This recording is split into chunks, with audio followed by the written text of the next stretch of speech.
Trump's lawyers and some legal experts are predicting that this election will indeed be overturned, as the evidence that they'll be producing promises to shock the nation.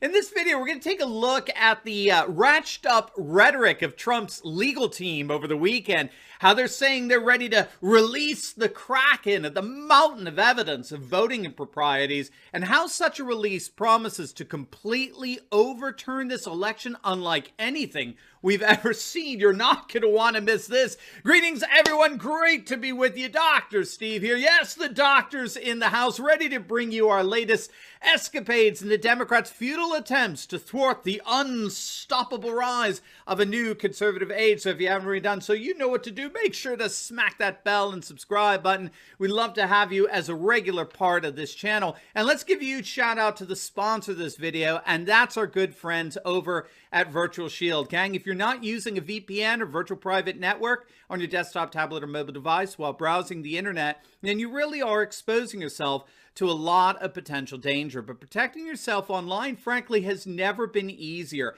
And to make that even better, our friends over at Virtual Shield are offering our audience 50% off all VPN plans and all premium add-ons. So you don't want to wait on this. It's a limited time offer. Click on that link below and sign up for a free 30-day trial to Virtual Shield VPN today. All right, gang, let's dive right in here. President Trump's lawyers have ratcheted up the rhetoric over the weekend. Now, while we were seeing hundreds of thousands of demonstrators descend on D.C. in a massive show of support for President Trump, which if you haven't seen it, you'll definitely want to check out our awesome video montage of the Stop the Steal rally in D.C. on Saturday. It was absolutely amazing. But as all of that was going on, Trump's legal team is now coming out and confidently declaring that they are indeed poised to overturn the election results. And of course, that overturning will be to Trump's favor. Rudy Giuliani was on the Maria Bartiromo show on the fledgling Fox News network,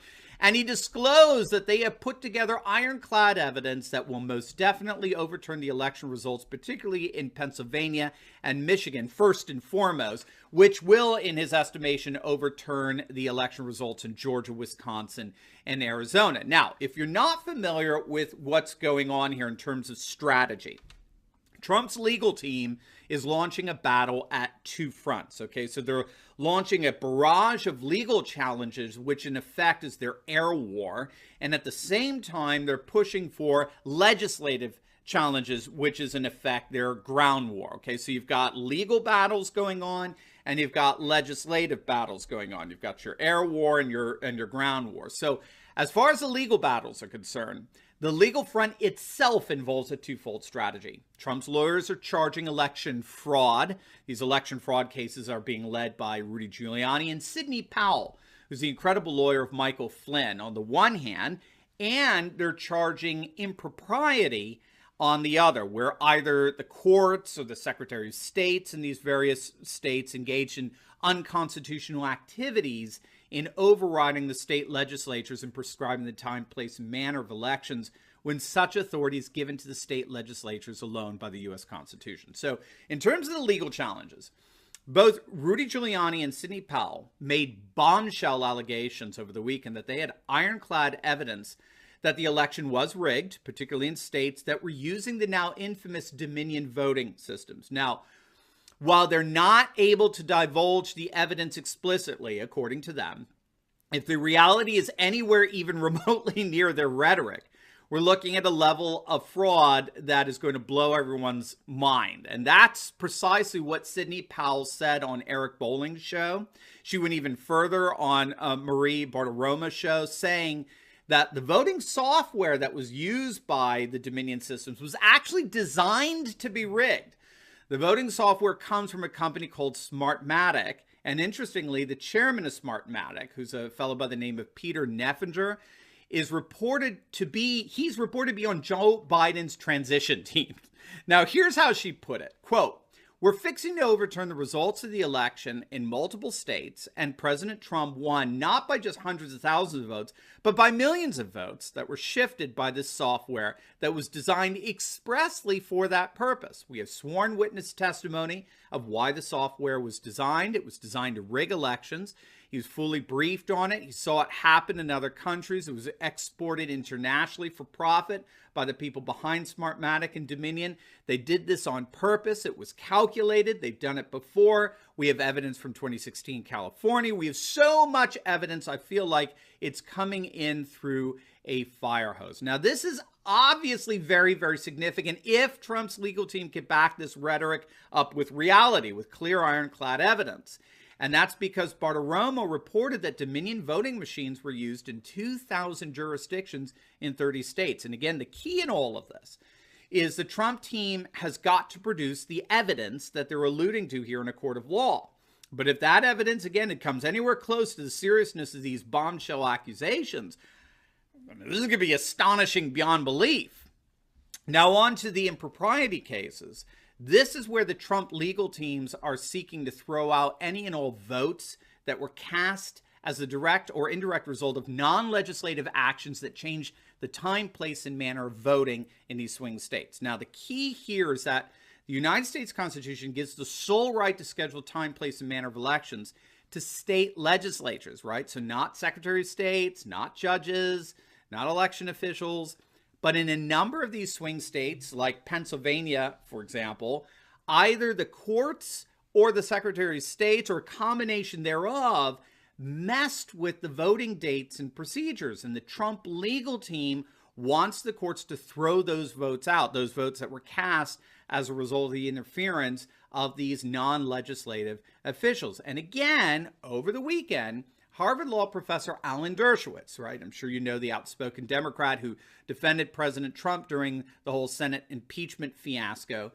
Dershowitz is predicting that the president will prevail in his Pennsylvania lawsuit. Now, again, if you don't know, we've talked about this on other videos. We actually have an entire video dedicated solely to it. But by a vote of 4-3, the Pennsylvania Supreme Court decided to change the date of the election. Okay, so the Pennsylvania legislature designated the deadline for all votes, both in person as well as mailed-in ballots, to 8 p.m. on Tuesday, November 3rd. The moment polls close, it was, of course, you know, all of this was to avoid the insanity that we've seen ever since. If people's votes could be received after the polls close at 8 p.m. deadline, that's inviting all kinds of election shenanigans. But that didn't seem to matter to the liberals on the Pennsylvania Supreme Court. They voted 4-3 to change the election date to 3 days after November 3rd. And what the president's legal team is doing here is they're suing Pennsylvania for unconstitutionally changing time date of the election because Article 1, Section 4 of the U.S. Constitution gives that authority, this authority to prescribe the date, time, and manner of elections solely to the state legislatures. Again, not to judges, not to Secretary of States, not to electors, not to bureaucrats, solely to state legislatures. And what Alan Dershowitz is arguing here is that he believes that Trump's legal team will win that court case, particularly at the Supreme Court level. Justice Sam Alito has already issued a direct order to election officials requiring them to separate all ballots received after 8 p.m. on November 3rd from all ballots cast prior to 8 p.m. And Alito has already indicated that it appears rather clear that the Pennsylvania Supreme Court did indeed overstep their bounds and violated the U.S. Constitution. The Pennsylvania Supreme Court obviously and blatantly rewrote the law. The court intervened in such a way that expressly changed the law from the unambiguous, non-negotiable deadline of 8 p.m. on Election Day. Now, if Dershowitz is right and Trump wins the Pennsylvania court case, gang, it's game on. Okay, the results of all of these other swing states will all get overturned as a result. But first, make sure you download our free gift for you by clicking on the link below. It's called our Fake News Antidote. It's a compilation of about 20 news sites that I go to for my news each and every day, all conservative, all celebrating Trump and nationalist populism. Look, we need these news resources more than ever before, and you can download your own copy of our Fake News Antidote completely free at the link down below in the pinned comment section, and you'll have a ready list of your go-to sites every day that you will definitely enjoy and will inspire you throughout this entire process, and it's yours absolutely free by clicking on the link below. It is my gift to you. All right, so why is this Pennsylvania court decision so important? Well, it's important because a number of these other swing states appear to have acted with comparable impropriety. And so many are saying that the Pennsylvania Supreme Court decision would be the first domino to fall in terms of the legal challenges. The Trump team appears to be using the same legal argument in Georgia, for example. Lynn Wood, who's another amazing attorney on Trump's legal team, he filed a suit over the weekend in Georgia, alleging comparable improprieties with regard to their absurd Secretary of State there. I don't know if you've been following this, but it's been an absolute travesty what's going on in Georgia. It turns out that the Secretary of State there is a rabid anti-Trumper by the name of Brad Raffensperger. Raffensperger is a rhino par excellence, and he's purposely preventing a recanvassing of the vote in Georgia. He's purposely hurrying the recount. He's keeping Republican observers away from the tables where the votes are being recounted. And he actually said, as I understand it, he wanted the final results as early as 3 p.m. this past Saturday, which was ridiculous. Wisconsin is taking 2 weeks to audit their vote. So if any of you were in Georgia, you want to contact your governor and your legislatures immediately and demand a full and complete audit of the vote with Republican observers adequately represented. I hear the Secretary of State has sequestered himself with COVID. How convenient. It appears to be an absolute travesty what's going on there, but it may not matter in the end. Trump's attorneys are taking on Georgia as well in terms of their improprieties. Remember, Atlanta was one of the cities where Joe Biden superperformed. Do you know about this? Biden underperformed Hillary Clinton tallies, 2016 tallies, in every single municipality in the nation, for the exception of 4: Milwaukee, Detroit, Philly, and Atlanta. And in these 4 cities, Biden didn't just overperform Hillary Clinton's 2016 levels. He superperformed. We're talking 95% turnout, which makes, of course, no sense. It's not like he campaigned there to any significant degree. There's no variable that accounts for this super performance. Again, we're talking levels above Obama in 2008. And so this is where I think Trump's legal team is going to have the most success in highlighting the voting irregularities and improprieties going on in these 4 swing states. A success that his legal team is saying will indeed overturn this election. Now, before you go, make sure to like this video, comment down below, and definitely subscribe to my channel. And you'll definitely want to check out my latest video. I just put it up on how liberals are indeed admitting that Trump can win this, all the while they're accusing him of staging a coup. You're not going to want to miss it. So make sure to click on the link, and I will see you over there. God bless.